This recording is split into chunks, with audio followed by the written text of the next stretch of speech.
An adjective is a word that describes another.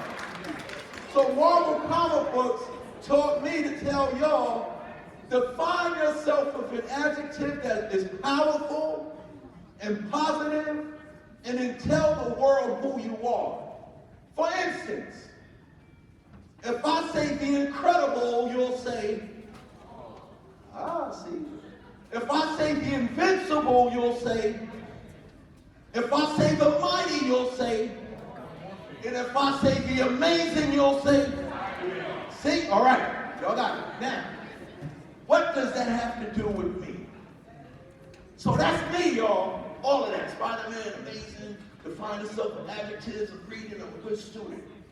But I had no outlet to let the world know what was inside of Darryl McDaniels. There was nothing for me to let it all out. Because I was a shy kid. I talk a lot now.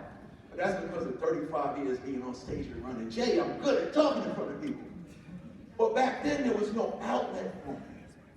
Until this thing called hip-hop came over the bridge. From the Bronx. From some boys and girls who had less than me. I grew up in Hollis. We lived in a house. My father mowed the lawn. I had both parents in my house. Father was a boilerman, mom was a nurse. We had a little dog, we had a couple of dogs. We had Peppy the Cocker Spaniel, and we had Champ the German Shepherd. But I had no outlet to let out what was inside of me. The art, the creativity that was inside of me, until this thing called hip-hop comes over the bridge from the Bronx. So from those comic books, I was like, okay, if Spider-Man's amazing, and the Hulk's incredible, and Iron Man's invincible, and Thor is mighty, I'm Darryl. I can get on this microphone and create the person that I want to be. So I sat there, y'all, over 35 years ago, just like this. I was looking at the art in the comic books, and I was like, man, those suits are badass. Then I realized it. Peter Parker. I live in Queens. Peter Parker lives in Queens. Spider-Man lives in Queens. No, true story. I said, Spider-Man, why do you think on all my records, I'm DMC from Hollis, Queens. Kings from Queens. I'm Darryl Mack. I come from Queens. Run DMC, Queens. I picked up Queens because Spider-Man's from Queens. Don't get it twisted. But then I was sitting there one day and I said, okay, Thor is the son of Odin from Asgard. He has a brother named Loki, and he has a hammer. That's in Thor's universe. Here's my universe. I'm Darryl. I live in Hollis. I got a brother named Alfred and a father named Byford, and I got a microphone. So 35 years ago, I stepped on stage, and I looked at the world, and I said, son of Byford, brother of Al. Ben is my mother and runs my pal. It's McDaniels, not McDonald's. These rhymes are Darryl's, those burgers are Ronald's. I ran down my family tree, my mother, my father, my brother, and me.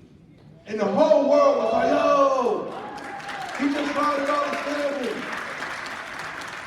Then I called myself a king. So the arts,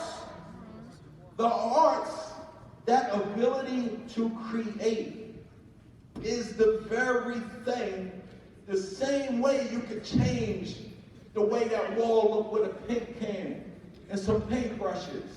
The same way you could change how people in the audience feel by getting up on stage and reciting Shakespeare. The same way that you could change, the same way that you could change people's minds and their feelings and their attitudes through a song. The same way you can mesmerize the world by picking up a guitar. The same way that you can have people compare you to Leonardo da Vinci and Michelangelo. The same things that they did, the same things that I did, I'm coming to tell you, y'all could do more. And that's why I came here today, to let you know you'll have the talent and you'll have the abilities to transform not only you, but the world around you. Because when people talk about me, Busta Rhymes and Eminem say, man, Run DMC didn't just change music and hip-hop. We changed everything. By being creative, we changed fashion. We was the first, I don't even play basketball. We was the first non-athletic entity to have a major endorsement from an apparel company called Adidas. What Adidas doing now is because of what I did when I was 18. I didn't change the world when I was 50. I didn't change the world when I was 40. I didn't change the world when I was 30. I didn't change the world when I was 20. I was 18 years old, fresh out of high school, y'all, when me running Jake changed the world. And that was just because of all the visual stimulations and idea and inspiration that I got from those boys and girls from the Bronx who had nothing.